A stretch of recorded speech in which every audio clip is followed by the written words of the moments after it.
بسم اللہ الرحمن الرحیم، السلام علیکم ورحمۃ اللہ وبرکاتہ۔ یوں تو ہم نے عشق عمران میں بہت سے کارکنان کو، بہت سے فینس کو دیکھا جو عمران خان کی چاہت میں سب کچھ بھول کے صرف انہیں عمران خان ہی نظر آتا تھا۔ ایون اب بھی وہ جیل میں بیٹھ کر لوگوں کے دلوں پر راج کر رہا ہے، اس میں کوئی شک نہیں۔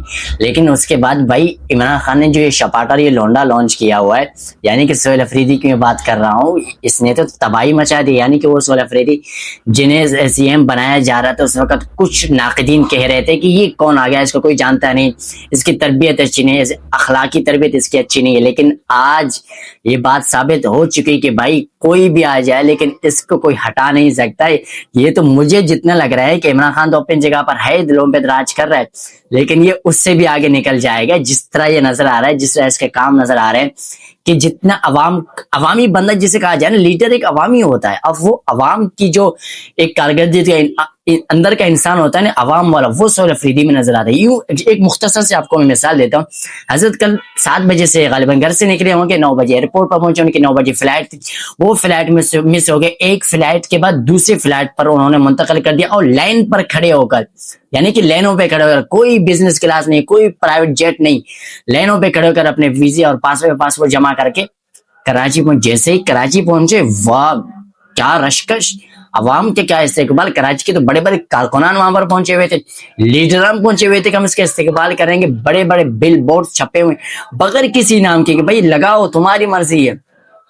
دوسری بات، جو بندہ صبح 7 بجے سے اپنے گھر سے نکلا ہوا ہے اور رات کے 12 بجے کے لیاری کی گلیوں میں گھوم رہا ہے، لیاری کی عوام اس کو محبت دکھا رہی ہے، مطلب یہ کہ جنون ہے۔ اور 12 بجے کے بعد صدر کی گلیوں میں ہم نے اس کو دیکھا ہے، مطلب کچھ بھی بھائی مجھے ایسا لگ رہا ہے کہ پتہ نہیں کتنوں کی نیندیں حرام کر چکا ہے۔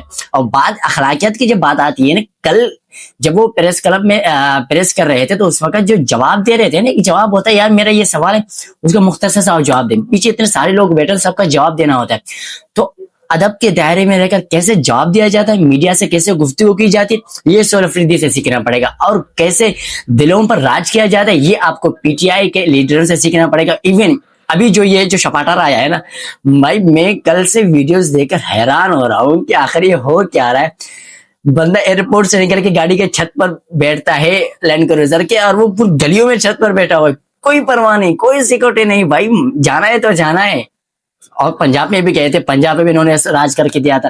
کچھ یہ ہے کہ جو کہتے ہیں نظم و ضبط کا خیال نہیں کیا جاتا، تو بذا اوقات ان کی بیک سائڈ سے ہو جاتے ہیں کیونکہ ان کی سیکورٹی کا خیال کیا جائے۔ لیکن بندہ نا بڑا پیور ہے، بڑا خالص اور مخلصانہ بندہ ہے۔ اور مجھے لگتا ہے کہ اگر آگے یہ چلا نا کچھ مہینوں تک، تو مجھے نہیں لگتا کہ آگے کسی کی گورنمنٹ آنی ہے۔ اب پاکستان میں جو دلوں پر راج کر رہا ہے، ایک عمران خان ہے آلریڈی، لیکن سہیل افریدی بھائی چھایا ہوا ہے۔ لوگ بیٹھ کر اس کے بارے میں غلط بیانیاں دے رہے ہیں، لیکن کسی کو گھنٹہ فرق نہیں پڑ رہا ہے کہ بھائی کوئی میرے بارے میں کیا دے رہا ہے، کلیئر ہے بندہ۔ اور مجھے لگتا ہے کہ کراچی والوں نے جو اس کا استقبال کیا ہے نا، قابل تعریف ہے۔ اب جو یہ جلسہ کرنے جا رہے ہیں، ایک طرف سے تو آپ نے لائیو ٹی وی پہ بیٹھ کر کہا کہ ہمیں جلسے کی اجازت دے رہے ہیں، لیکن بعد میں پریس کانفرنس کرے گا ہم جلسوں کی اجازت نہیں دے رہے، کیونکہ اوپر سے دباؤ ہے، مانتے ہیں دباؤ ہوتا رہتا ہے۔ لیکن یہ بات کلیئر ہے کہ سہیل افریدی اب لوگوں کے دلوں پر راج کرنے جا رہا ہے۔ اگر آپ اس کو کراچی میں پروٹوکول نہیں دو گے تو ہو سکتا ہے کہ جو کچھ گنے چنے کارکنان ہیں ان کے دل میں آپ کے لیے نفرت پیدا ہو جائے۔ تو اس لیے سہیل افریدی کو پروٹوکول دینا لازمی قرار دیا میرے طرف سے، یہ تو بہت اچھا لگا۔ اور اب مجھے سمجھ میں نہیں آ رہا کہ ان فیوچر یہ کیا کرنے جا رہے ہیں اور کیا کچھ ہو سکتا ہے۔ وہ تو جیل میں بیٹھ کر راج کر رہا ہے، لیکن اس نے جو یہ بندہ لانچ کیا ہے نا، یہ بندہ میری سمجھ سے باہر ہے کہ بھائی کہاں سے آ گیا، کتنوں کے نیندوں کو حرام کر چکا ہے یہ جو پچھلے 2 دنوں سے کراچی میں جب سے آیا ہوا ہے۔ امید کرتا ہوں کہ ویڈیو آپ کو پسند آئے گی۔ اگر آپ میری اس ویڈیو سے آپ کے دل آزار ہوئے تو اس کے لیے معذرت خواہ، یہ تلخ حقیقت ہے۔ اللہ نگہبان۔